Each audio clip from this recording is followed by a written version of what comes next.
하나님의 말씀은 마태복음 24장 23절부터 28절입니다.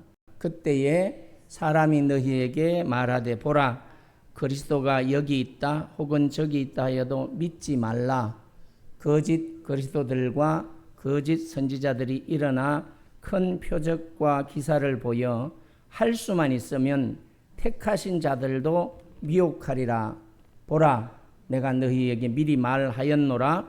그러면 사람들이 너희에게 말하되 보라 그리스도가 광야에 있다 하여도 나가지 말고 보라 골방에 있다 하여도 믿지 말라. 번개가 동편에서 나서 서편까지 번쩍임같이 인자의 임함도 그러하리라. 죽음이 있는 곳에는 독수리들이 모일 것이니라. 아멘. 오늘은 이 하나님께서 우리에게 마태복음 24장 오늘 23절에서 28절까지 말씀을 통해서 진리를 분별하고 또 이단과 사이비에 대해 경계하라고 경고하시는 말씀입니다. 이 말씀은 그 예수님의 재림에 대한 경고와 함께 마지막 때에 나타날 거짓 그리스도와 거짓 선지자들에 대한 경계의 메시지를 우리에게 주시는 것입니다. 거짓 그리스도와 거짓 선지자 이렇게 분명하게 성경은 우리에게 말을 하고 있어요. 거짓 선지자만 나타나는 것이 아니라 거짓 그리스도도 나타남을 우리에게 보여주고 있습니다. 그래서 23절과 24절 말씀에 보면 나쁜 짓 하는 건 똑같은데 다르죠. 하나는 지가 그리스도라 그러고 거짓 선지자들은 거짓을 얘기하는 그런 사기꾼들이고 그렇게 그냥 쉽게 이해하면 됩니다. 예수님이 23절에 보면 그때에 사람들이 너희에게 말하되 사람들이 말하는 겁니다. 이 사람이라는 것이 누구예요? 그리스도 거짓 선지자예요. 목사가 얘기하는 게 아니고 뭐라고 얘기하는가 했더니 보라 그리스도가 여기 있다 혹은 저기 있다 하여도 믿지 말라 이렇게 말. 이게 이제 거짓 선지자들이 얘기하는 거거든요. 그러니까 마지막 때에 많은 거짓 그리스도와 거짓 선지자들이 나타날 것을 분명하게 우리에게 가르쳐 주는 말씀이고 또 경고하는 말씀이죠. 거짓 그리스도와 선지자. 어떤 많은 사람들이 자신을 그리스도라고 주장한다는 거죠. 내가 그리스도야. 이미 우리는 알고 있어요. 많은 사람들이 자기가 그리스도라고 주장하는 사람들이 많아요. 심지어 하나님이라고까지 주장하는 이단 사이비도 있어요. 그런데 그리스도라고 주장하면서 뭐라고 말하는 거예요? 특정한 장소, 여기 있다 저기 있다. 이 말은 뭐예요? 특정한 장소를 얘기하는 거잖아요. 특정한 장소에 그리스도가 있다고 말할 때를 지금 가리키고 있는데 그때에 예수님은 이 사람들을 미혹하기 위하여 그렇게 한다는 거죠. 미혹해 하기 위하여. 그래서 24절에 보면 거짓 그리스도들과 거짓 선지자들이 일어났다는 것은 많이 생겨났다는 거죠. 일어나서 큰 표적과 기사를 보여 할 수만 있다면 택하신 자들도 미혹하리라. 하나님이 택하신 자들, 선택한 백성들까지도 미혹하려고 기성을 부린다는 것입니다. 그래서 예수님은 이미 이렇게 우리에게 거짓 그리스도와 거짓 선지자들이 나타나서 사람들을 미혹할 것이라고 이미 오래전에 예언하신 거예요. 언제? 예수님이 오시면서부터 다시 오실 그때까지 종말에 일어날 일. 근데 이 종말 중에서도 지금 가장 마지막에 가까운 시대에 이러한 일들이 극성을 부린다는 거지요. 그럼 왜 이 거짓 그리스도들과 거짓 선지자들이 활동을 하는 것일까? 신앙에 여기 있다 저기 있다 이 말은 신앙에 혼란을 주는 겁니다. 그리스도인들에게 신앙에 혼란을 줘요. 혼란스럽게 만들어요. 뭐야 이거 그리스도가 왜 여기 있어 왜 저기 있어 혼란스럽게 되는 거죠. 특정한 장소나 인물에 대해서 기대를 가지고 그리스도를 찾으려고 하는 그런 사람들은 이런 거짓 정보에 미혹된다는 것을 경고하는 겁니다. 예수님이 오실 때는 아버지 하나님 한 분밖에 모른다고 했어요. 그 날과 시는. 그래서 진정한 예수 그리스도의 재림은 특정한 장소에 국한되지 않는다. 모든 사람이 알 수 있는 방식으로 이루어진다고 성경은 말해요. 그래서 여기 있다, 저기 있다, 광야에 있다, 골방에 있다, 믿지 말라는 얘기죠.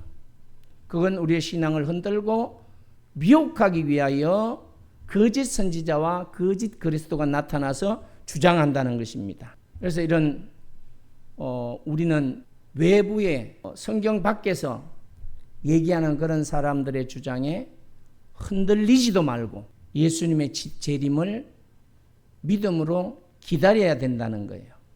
왜냐하면 그 재림은 확실하니까. 재림이 없다는 것이 아니고 재림이 확실하다는 거예요. 그래서 오늘 우리에게 우리를 미혹하려고 하는 이런 거짓 선지자들, 여기 있다 저기 있다 이렇게 신앙을 흔드는 그런 사람들, 이런 사람들 때문에 성경은 영적 분별력을 가지라 이렇게 말하는 거죠. 분별력이 있어야 이게 거짓된 주장인지 또 이게 참인지 또 유혹에 빠지지 않게 된다는 거예요.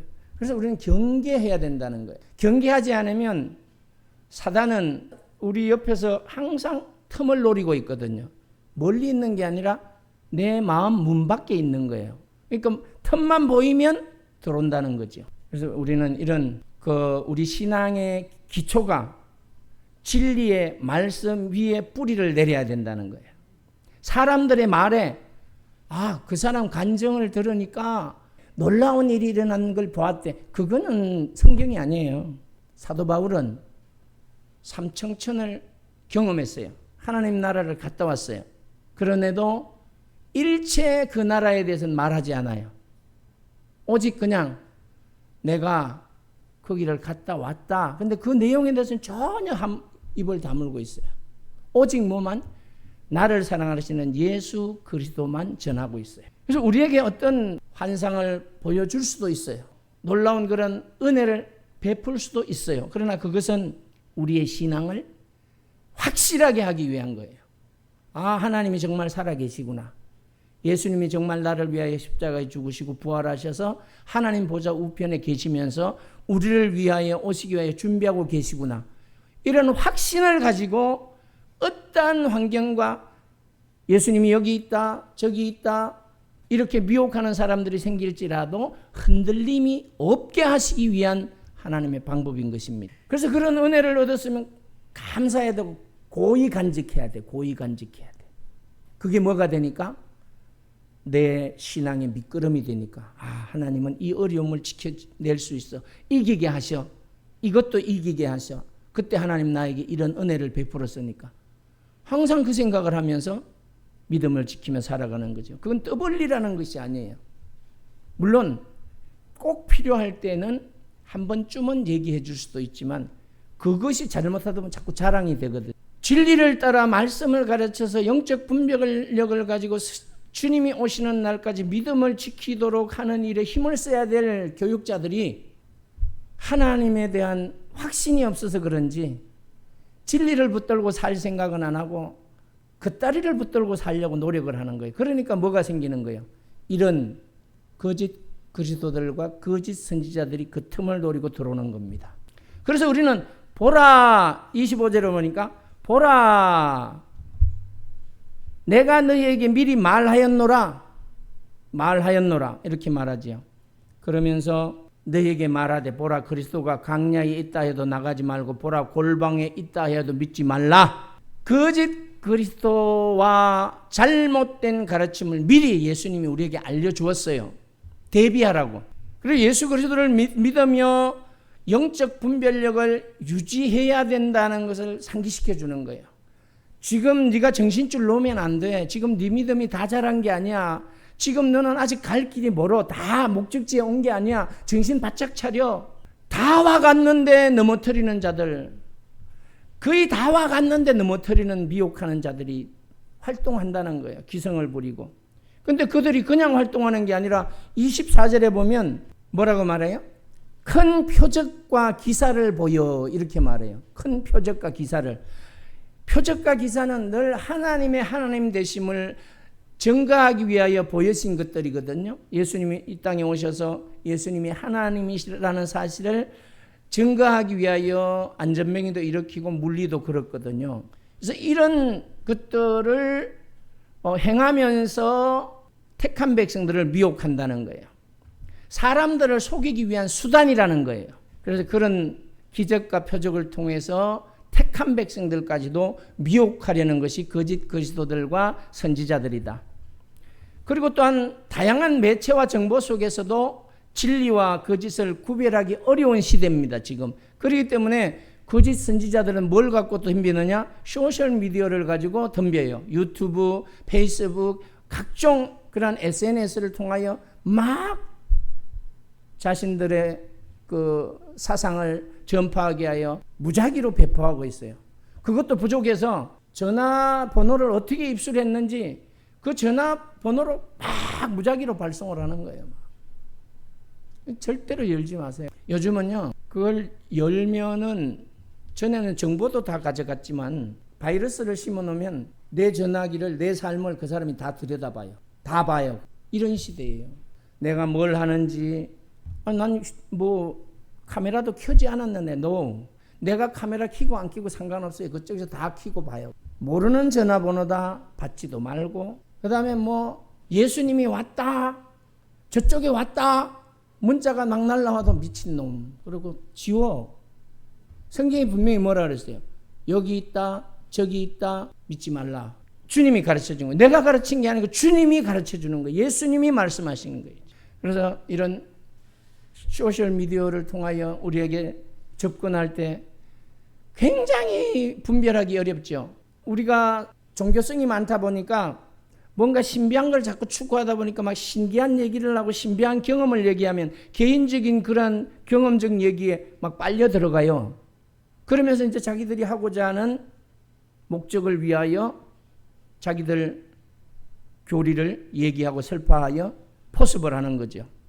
비밀스러운 정보를 제공한다. 항상 그 사람들 얘기가 비밀스러운 정보를 알려주겠다는 거예요. 특별한 지식을 제공하겠다. 너희들이 모르는 특별한 지식. 성경은 지네들만 풀 수 있다. 이런 허황된 거짓말로 사람들을 미혹하는 겁니다. 그들이 가진 신념, 이념을 공유한 그게 많은 사람들이 이제 접속을 해서 들어오면 그 접속해서 들어올 때는 그냥 접속하는 게 아니라 개인 정보가 다 들어가거든요. 그거 다 보고 있는 거예요. 다 가지고 그들에게 접근할 수 있는 거죠. 그래서 막 끌어들여 가지고 그걸로 활동을 하는 거예요. 가짜 증거를 막 제시해요. 가짜 뉴스, 조직된 이미지. 요즘은 이미지도 내 모습에다 얼굴 다른 사람으로 바꿔갖고서 엉뚱한 얘기 막 하는 거, 설교하는 거 금방 만들어요.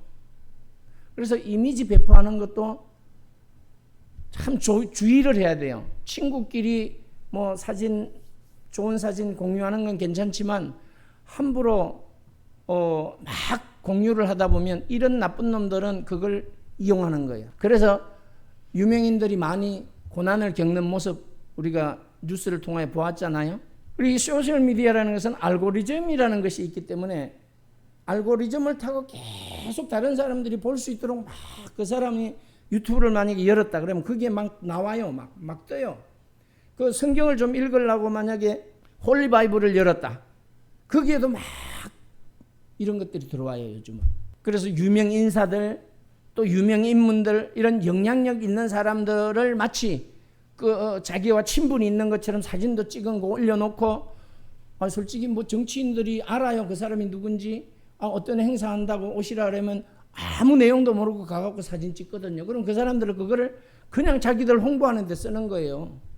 옛날에 그 문선명 씨 같은 사람은 미국에서 유명한 정치인들 막 초대하니까 정치인들이 그래도 뭐 활동하는 사람이 오라니까 내용도 모르고 가갖고서 차 마시면서 뭐 연회장에서 뭐 이렇게 같이 차 마시고 뭐 기부금도 내고 뭐 선물도 받아오고 이런 사진 막 찍어놔가지고 마치 지가 대관식 하는데 그 사람들이 온 것처럼 이렇게 하거든요. 마찬가지예요. 신천지도 막 수많은 그런 민족들 그 대도 안 한 사람들 막 불러놓고 마치 그 사람들이 지도자인 것처럼 해가지고 큰 일을 하는 것처럼 이렇게 가장합니다. 그래서 사람들을 미혹하려는 거예요. 유혹하려는 거예요. 그리고 우린 비판적 사고를 가져야 돼요. 아니 왜 이 사람들이 이런 메시지를 보내는 걸까? 비판적 사고를 가져야 돼요. 그렇다고 들여다볼 필요는 없어요. 그 내용은 뻔한 거니까 지워버리면 돼요. 이 습관이 돼야 돼요. 한때는 뭐 그 정도가 아니라 그냥 이런 거였잖아요. 롯데카드에서 롯데몰에서 60만 원 결제가 됐습니다. 예, 본인이 한 것이 아니면 이쪽으로 전화를 주십시오. 그러니까 빨리 지워버려야 돼. 바로바로 지워야 돼요. 거짓 선지자들은 소셜미디어에서 사람들을 미혹해요. 요즘 가장 편한 게 그거거든요. 소셜미디어. 자기 자랑하고 막 엄청난 그런 경험한 거 얘기하고 막 천국 지옥. 거기다가 합성하는 건 일도 아니잖아요. 막 천국의 모습, 막 지옥 가는 불모습 이런 거 합성시키는 건 일도 아니에요. 그거 해가지고 막 쥐가 마치 그거 갔다 온 것처럼 해가지고 미혹한단 말이죠. 그래서 우리는 정보를 비판적으로 분석해야 돼요. 왜 이 사람들이 이 짓을 할까? 그래서 우리는 진리가 무엇인지 하나님의 뜻이 무엇인지 분별하는 지혜가 필요하기 때문에 하나님이 내가 미리 말하였노라, 내가 알려주었다 이렇게 하시는 거예요. 그래서 25절에 보면 보라 내가 너에게 미리 말하였노라 이렇게 말하잖아요. 미리 말하였노라. 우리 한번 읽어봅시다. 25절 시작. 보라 내가 너희에게 미리 말하였노라. 여기서 내가는 예수님이에요. 너희는 누구예요? 우리들이에요. 말하였어. 그런데 못 들었다고 핑계대지 마. 이단 사이비에 넘어가갖고 주님이 날 안 가르쳐줘서 그렇고 날 보호하지 않아서 그랬다고 말하지 마라. 네 욕심에 끌려서 네가 간 거야. 가는 유다가 예수님이 마지막 만찬 자리에서 나를 팔자가 여기 있다 할 때 찔림을 받고 회개해야 되거든요. 그런데 회개를 안 하고 나가서 성질이 고약하니까 대져버렸어. 그걸 예수님이 막을 수도 있잖아요. 예수님은 스스로 오는 자를 기뻐하는 거예요. 스스로 원해야 돼요. 믿는 것. 예수님이 우리를 다 구원 못할까요? 다 해요. 능력이 있어요. 그런데 그렇게 얘기를 안 했어요.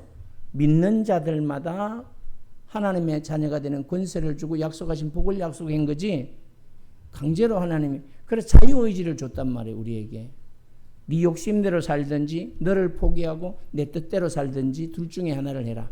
그래서 이 진리의 기준이 25절에 이 진리를 분별하려면 예수님의 말씀에 귀를 기울여야 된다는 거예요. 귀를 기울이라는 것은 듣기만 하라는 것이 아니라 그 말씀을 이해하고 마음에 새겨놓으라는 거죠. 그리고 그 말씀대로 살아가라는 거예요. 내가 너희에게 미리 말하였노라. 이 말하신 것을 기억하라는 거예요. 새겨놓으라는 거예요. 그리고 다른 어떤 메시지들을 항상 기억하라는 거예요. 성경이 우리 삶의 기준이다. 우리 고백합시다. 성경이 내 삶의 기준이다. 그래서 우리는 하나님의 말씀을 통해서 내가 갈 길을 찾고 진리의 길을 찾을 수 있기 때문에 항상 말씀을 묵상해야 되고 들어야 되고 실천해야 되는 거예요. 그래서 이런 말씀을 묵상하고 기도하는 삶을 통해서 하나님의 뜻을 분별하는 지혜가 생기게 되고 그리고 말씀을 읽으면서 기도하게 되니까 하나님이 지식과 지혜를 더하여 분별하게 하는 것이지요. 그리고 26절과 27절에 보면 예수님은 이제 26절 진리에 대한 확신에 대해서 말하는데 26절 읽어봅시다. 시작. 그러면 사람들이 너희에게 말하되 보라 그리스도가 광야에 있다 하여도 나가지 말고 보라 골방에 있다 하여도 믿지 말라 이렇게 말해요. 진리는 그런 외부의 소문이나 유혹에 의해서 흔들리지 말아야 되기 때문에 우리가 진리를 알고 확신할 때에 그런 외부에서 말하는 사람들의 소문에 유혹에 흔들리지 않는 믿음을 가질 수 있다는 겁니다. 그런데 이 분별이 없으면 덮어놓고 그냥 따라가다 보니까 낭패를 당해요. 그래서 27절에 보면 읽어봅시다. 번개가 동편에서 나서 서편까지 번쩍임 같이 인자의 임함도 그러하리라. 번개가 치면요 번쩍했는데 저기서 여기까지 왔다가 겁나 막 이렇게 오신다는 거예요. 예수님이 재림할 때는 그렇게 삽시간에 오시는데 공개적으로 온다는 얘기예요. 다 보게끔. 그러니까 그리스도가 여기 있다 저기 있다 광야에 있다 골방에 있다 해도 믿지 마라. 그렇게 오지 않는다. 근데 지금 다 뭐예요? 그리스도들이 가짜 그리스도들이 내가 그리스도야 이미 그렇게 그 짓을 하고 있어요. 여기가 그리스도가 있어 여기가 그리스도가 있어 서로 지금 그래 서로 지금 성경 속에 예수 그리스도는 아직 오지도 않았는데, 다시 재림을 하지 않았는데 쥐들이 이미 와 있대요. 그래서 그걸 믿어야 된대. 번개가 하늘로 가로질러 순간적으로 번쩍이는 것처럼 예수님의 재림도 모든 사람이 한눈에 볼 수 있게 오신다. 할렐루야. 야, 이게 하나님의 능력이죠. 예수님의 재림이 비밀스럽거나 은밀하게 이루어지지 않는다고 이렇게 오늘 가르쳐 주는 거예요. 속을까 봐. 지금 이미 많은 사람들이 예수님이 오신 이후부터 지금 이 순간까지 많은 사람들이 속고 있거든요. 지금 속고 있고 계속 속아가고 있고, 인류가 목격할 수 있도록 딱 정해진 시간에, 예수님이 정한 시간에, 하나님이 정한 시간에 오신다는 거예요. 그런데 이미 내가 예수다, 내가 재림했다, 이렇게 거짓 그리스도들은 특정한 장소를 얘기해요.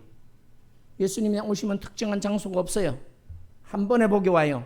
그래서 이미 특정한 장소를 얘기하고 이렇게 거짓을 말하는 이러한 모든 이들은 다 거짓 그리스도요. 그걸 가르치는 사람들은 거짓 선지자들임을 우리는 기억해야 돼요. 전 세계적으로 동시에 일어난다는 것을 강조하고 있는 것입니다. 그래서 예수님의 재림을 기다리는 우리 성도들은 그 순간이 언제든지 올 수 있음을 기억해야 돼요. 그래서 항상 깨어 있어야 되고 항상 준비된 마음으로 살아가라고 성경은 강조하는 거예요. 그러니 마지막 때의 징후는 뭐야 그러면? 마태복음 24장 6절 7절에 보면, 6절 보면 뭐가 있어요? 읽어봅시다. 내가 자막 띄워놨어. 시작. 난리와 난리 소문을 듣겠으나 너희는 삼가 두려워하지 말라. 이런 일이 있어야 하되 아직은 끝이 아니니라. 지금 전쟁 난리예요. 온 세계가 전쟁이에요. 근데 아직 끝이 아니래. 아직 끝이 아니야. 징조야. 아, 이제 오실 때가 됐구나. 가까워졌구나. 그뿐만 아니라 민족이 민족을, 7절 보면 민족이 민족을, 나라가 나라를 대적하여 일어나겠고 곳곳에 기근과 지진이 있으리니. 지진이 많아졌죠. 요즘 따라. 기근도, 지구촌의 기근이 엄청 심하죠. 이제 이게 때가 다 됐다는 증거예요. 이게 정말 징조를 보여준 거예요. 징조를. 그래서 예수님이 무턱대해 놓고 나 갖게 하고 짜놓는 것이 아니라 이미 보여줘요. 준비하라고. 누구를 위하여? 택한 백성들이 준비하라고 보여주는 거예요. 그래서 7절에 곳곳에 기근과 지진이 우리 지금 눈으로 보고 있어요. 지금. 이게 이상한 게 아니라 예수님이 올 때가 됐다는 징조입니다. 9절 한번 볼까요? 그때의 사람들이 너희를 환난에 넘겨주겠으며 너희를 죽이리니 너희가 내 이름 때문에 모든 민족에게 미움을 받으리라. 박해와 고난. 그 다음에 11절에 보면 거짓 선지자가 많이 일어나 많은 사람을 미혹하겠으며, 이미 일어나가지고 이미 많은 활동을 2000년이 넘는 시간 동안 계속하고 있어요. 지금. 그 다음에 12절에 보면 읽어봅시다. 시작. 불법이 성함으로 많은 사람의 사랑이 식어지리라. 이게 종말의 징조예요. 사랑이 식어져요. 그러나 14절 말씀에 보면 14절 읽어봅시다. 시작. 이 천국 복음이 모든 민족에게 증언되기 위하여 온 세상에 전파되리니 그제야 끝이 오리라. 그래서 끊임없이 선교사님들이 땅끝까지 복음을 전하려고, 듣지 못한 민족에게 복음을 전하려고 노력하고, 주의 종들이 선교에 뜻이 있고 이 진리를 아는 사람들은 틈만 나면 나가서 복음을 전하고 산속에도 가고 원주민들한테도 가고. 그 다음에 누가복음 21장 25절에서 26절에 보면 이제 하늘의 징조가 보여요. 누가복음 21장에 보면 21장 25절 26절. 자, 25절 한번 읽어봅시다. 시작. 1월 성신에는 징조가 있겠고 땅에서는 민족들이 바다와 파도의 성난 소리로 인하여 혼란한 중에 곤고하리라. 26절. 사람들이 세상에 임할 일을 생각하고 무서워함으로 기절하리니 이는 하늘의 권능들이 흔들리겠음이라. 이러한 하나님의 말씀들은 예수님이 마지막 때에 대하여 경고하신 징후들이에요. 우리 성도들에게 경각심을 심어주고 믿음을 지키도록 하기 위한 예수님의 가르침이신 거죠. 말로 해서 안 되니까 징조도 보여주시는 거예요. 징후도 보여주시는 거예요. 그 다음에 이제 마지막 날에 대한 경고가 28절에 나옵니다. 28절 한번 봅시다. 마태복음 24장 28절. 예, 읽어봅시다. 시작. 죽음이 있는 곳에는 독수리들이 모일 것이니라. 자, 이제 이 말씀을 마치고 이제 끝으로 마칩니다. 죽으면 이미 우리가 알죠. 사체를 말하는 거잖아요. 사체. 그럼 사람의 시체. 그럼 사람이 죽었다는 것일까요? 그 얘기가 아니고 상징적 의미가 있는데 영적 죽음을 상징하는 거예요. 독수리는 이 사체를 먹는 존재잖아요. 그래서 영적 죽음이나 교회 속의 부패가 심하고 악한 것들이 그러한 있어서 혼란할 때에 이단과 사이비들이 틈탄다는 거지. 그래서 이 말씀은 예수님의 다시 오심이 가까워질 때 나타날 징후이라는 것을 우리에게 보여주고, 이 세상의 부패와 타락이 심화되면 심화될수록 그에 따른 결과로서 이 거짓 그리스도들과 거짓 선지자들이 모여든다는 것을 보여주는 겁니다. 독수리로 표현해서. 이렇게 28절에서 우리에게 하신 말씀을 우리에게 다시 한번 경각심을 일깨워주고, 내가 정말로 영적으로 죽어 있는가 한번 살펴봐야 되고 영적으로 깨어있으라는 메시지죠. 그래서 우리는 이런 경각심을 가지고 주의 말씀을 기억하면서 이제 주님이 오실 때에 영적 상태를 점검하라는구나. 그래서 우리는 영적 경각심과 재림의 징후에 대한 그런 경고는 우리들에게 믿음을 지키고 오심을 준비하라는 거죠. 예수님의 오심을. 말씀을 마칩니다. 우리는 오늘 주신 말씀을 통해서 거짓 유혹에 빠지지 않도록 이단과 사이비가 어떤 존재인지를 알았기 때문에 예수님이 우리에게 말씀하심을 따라 경계해야 됩니다. 진리를 분별하고 확신하는 가운데 믿음의 삶을 살아가야 되는 것입니다. 예수님께서 우리에게 주신 말씀을 통해서 우리는 마지막 때에 흔들릴 수 있다는 그러한 위기감을 가지고 선자가 아니라 넘어질까 조심하는 자로 믿음을 지켜가야 된다는 거예요. 매일매일 말씀을 묵상하고 기도하며 하나님과의 관계를 깊이 유지하는 것. 그래서 늘 서로 격려하며 가족들이도 격려하고 진리의 길을 함께 걸어가기를 예수 그리스도의 이름으로 축복합니다. 사랑의 하나님, 우리가 신앙생활을 할 때에 거짓 그리스도들과 거짓 선지자들에 대하여 경계해야 될 중요성이 있음을 우리에게 말씀하시고 진리의 중요성을 오늘도 강조하신 주님 감사합니다. 주님이 오시는 날 이제 때가 되었음에 오늘 말씀하신 것처럼 각가지 징후가 있고 각가지 현상들이 일어나고 있습니다. 이제 우리는 주신 말씀을 붙들고 마지막 때에 믿음으로 살아가고 나의 신앙을 점검하고 나의 영적인 상태를 점검하여 주어진 일에 최선을 다하며 가족들이 시험에 들지 않도록 기도하고 격려하고 위로하고 돌보는 가운데 하나님의 뜻을 이루게 하옵소서. 예수님의 이름으로 기도하옵나이다. 아멘.